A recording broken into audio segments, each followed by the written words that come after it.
Hey everyone, it's Kim and welcome back to Read It and Eat.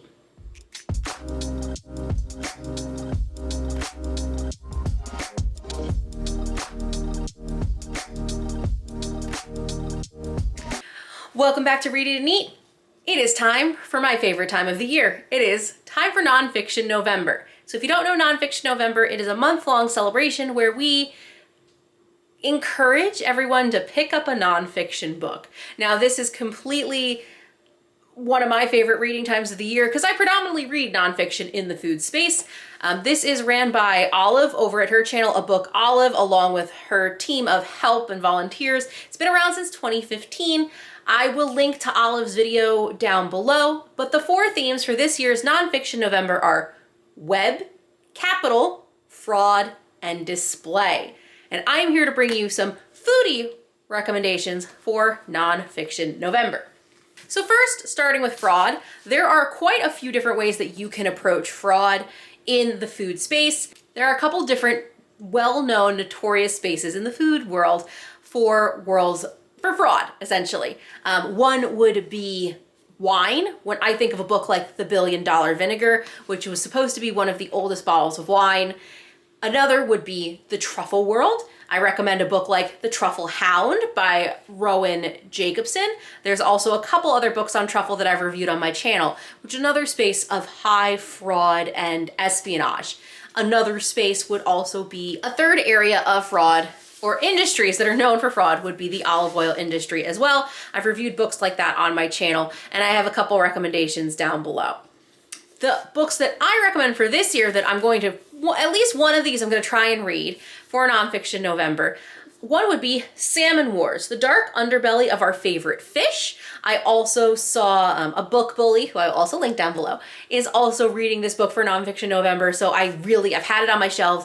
I was like, well, if she's going to read it, I want to read it as well.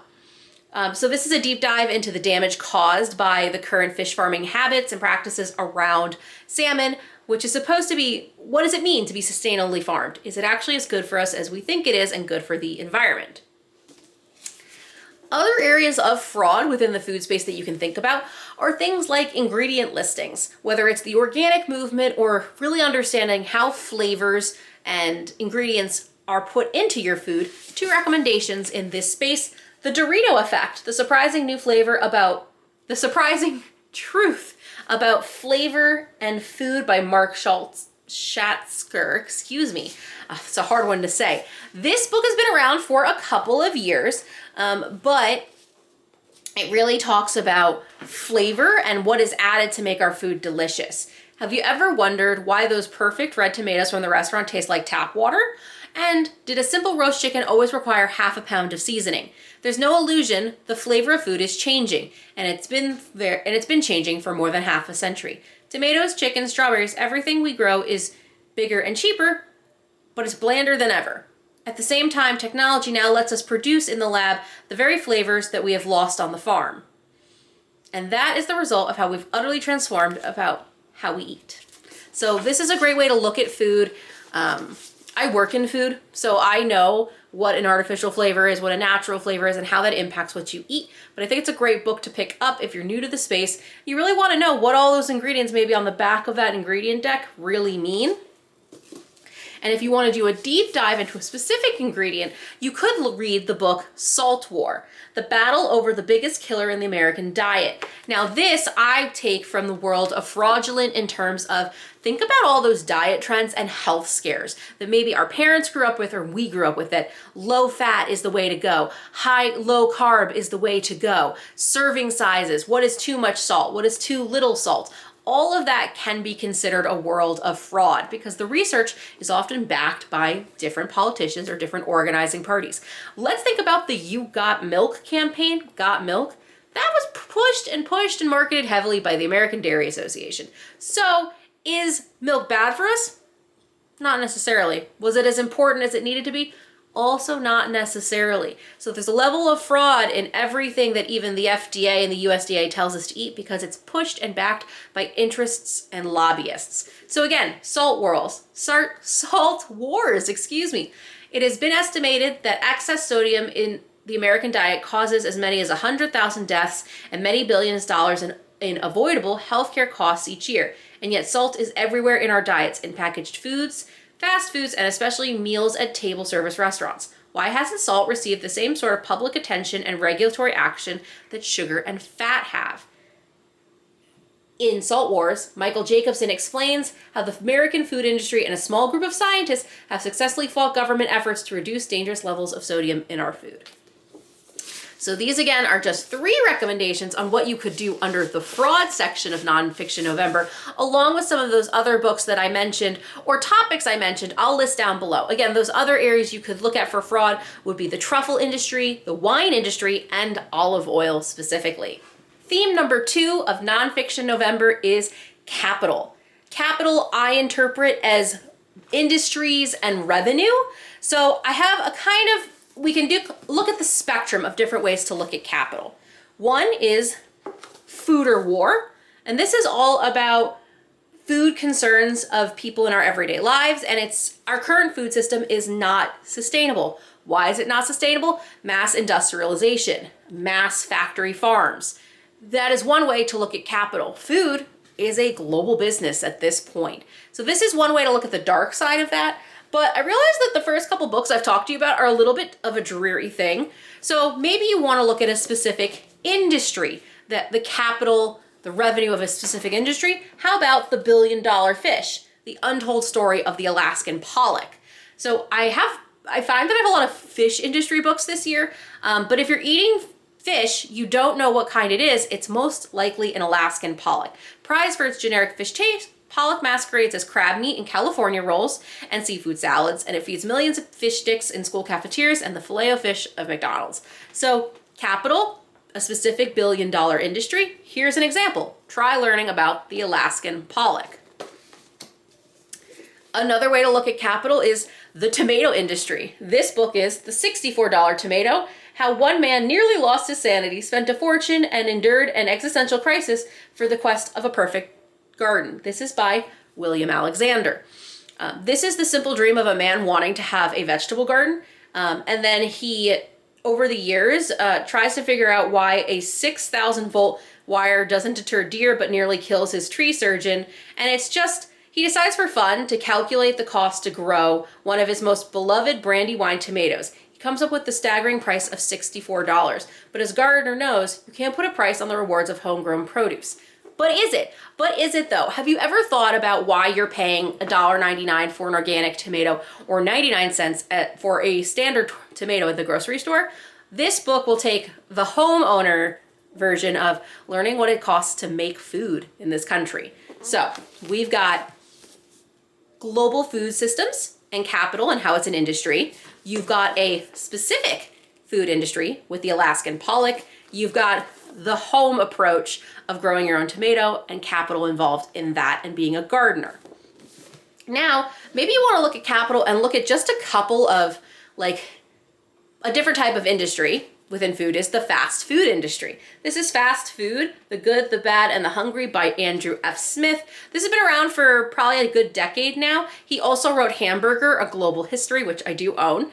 And this is about fast food as the most influential culinary movement of our time. Think of the fast food industry, think of McDonald's, think of Burger King. You can also read, in terms of capital, a single book about the history of McDonald's, or I read this year a book all about In-N-Out. So that's another way to think about industry, which connects back up to capital. Again, I think of capital like capitalism. How's everyone making money? The fast food industry is one of those ways within food. Now, if you want to go even deeper, you can pick one company in the food space to learn about. I already mentioned Burger King, McDonald's. You can go find those books. They're readily available. But here are two more niche ones. How about you learn all about Tim Hortons coffee? Double Double, how Tim Hortons became a Canadian way of life, one cup at a time by Douglas Hunter. Now, I didn't know what Tim Hortons was until I moved to Buffalo, New York. I grew up on Long Island where Dunkin' Donuts was king. Now Starbucks is a global phenomenon. But in Western New York, you'd be hard pressed to find someone who doesn't get a Tim Hortons coffee at least once a week. Everywhere we look, we see a Tim Hortons restaurant. The chain, known first and foremost for its coffee, has become a national icon in Canada, ranking with hockey among the country's cultural touchstones. These pubs without alcohol are not only meeting places for regular Canadians, but also must-visit locations for campaigning politicians and an oasis for soldiers overseas. So, another specific industry, specific restaurant chain, if you will, even within Capital for Nonfiction November. And the final one, just pulling it off of my shelves, is Out of the Doghouse, turning an $1,100 investment into a $1 billion profit by Dick Portillo. Portillos are specific hot dogs. The Portillo dog is well known in Chicago. So, in 1963, Dick Portillo built a 6x12 trailer with no running water or bathroom and opened his first simple hot dog stand in Villa Park, Illinois. He called it the Doghouse. More than 50 years and 50 locations later, his namesake Portillo restaurants are a Windy City institution, famous for perfect Chicago-style hot dogs. So, another specific industry, and I wanted to give you some recommendations that were a little bit more niche than going to read about Burger King. There's books on Chick-fil-A, there's actually books about Texas Roadhouse. There are so many options when you want to look at Capital. I took Capital, again, for capitalism, mass chains, success. We went from a global industry, the global food system, to specific homeowners, to specific restaurant chains as well. There's a couple different ways you can think about the theme web. I think a lot of people went originally to like spiders, but we're here to talk about food. Well, some people probably, there's probably people that eat spiders, I guess. That's not where I'm going. One way to think about it is the World Wide Web. I thought of internet and technology, and one of the food books I wanted to recommend in the food technology space is, sorry, I'm holding a bunch of books, is the book Tech to Table, 25 Innovators Reimagining Food. I think this is going to be a really fun book. It's for social science, agriculture, and food, and it's documenting the entrepreneurial creativity that's sweeping through the food and farming space. In neat and efficient packages, the author will give us technically precise descriptions of 24 recent innovations, along with vivid cameos from their respected innovators.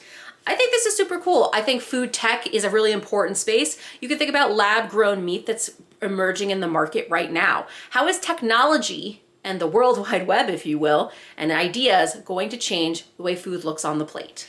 Now, I specifically will probably read Tech to Table for Nonfiction November, or at least try, but another one that I really thought about grabbing was What a Mushroom Lives For.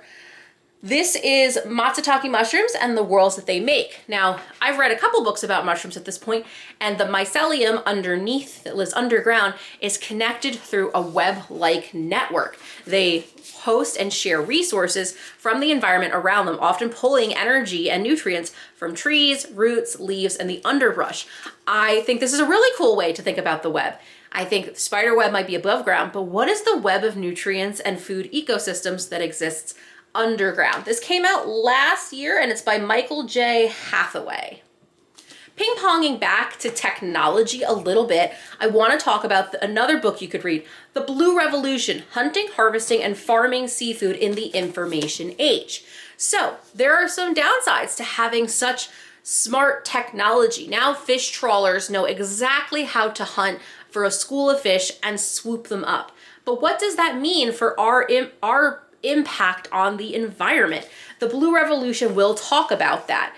Oceans are in trouble, and the stories are all too familiar. For decades, commercial fleets have increasingly fished farther, deeper, and with industrial efficiency. The global fish stocks are showing the strain, many reaching dangerous tipping points.